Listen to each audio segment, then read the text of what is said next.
छोड्ने भयो र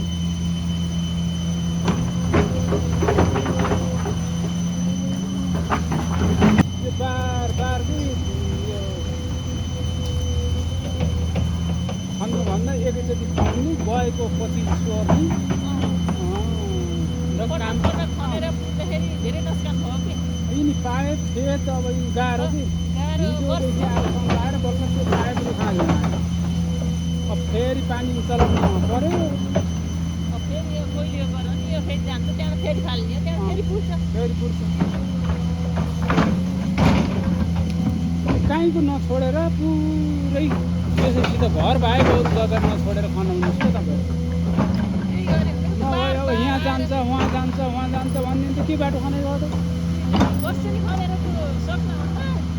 बाटो चाहिने जति क्लियर गर्ने यो अहिले दिएर थोत्रो देखिन्छ यो माथिबाट आएर बसेको पहिरो भएर यस्तो भएको बसेको हो यो निखार किन्यो भने उहाँको त्यस्तो लट्टट झर्दैन पहिरो हो कि यो त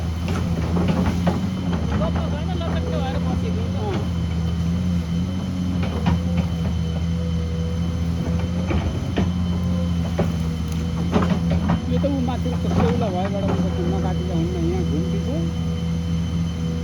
सेउला भएको उत्तिसबाट मुदाकोलाई नङजुटी बनाएर काटाउनु पर्छ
खालि यिनीहरू आउने जहिले पनि यति भन्ने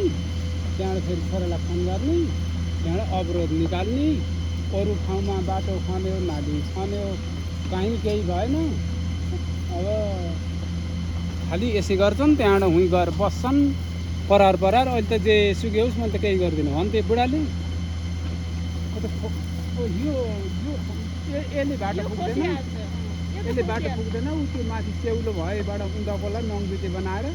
उनीबाट नाली काटेर सट्टै पानी खोला जाने एक ठाउँबाट जाने गराउने हो नि यो अवस्था आउँथेन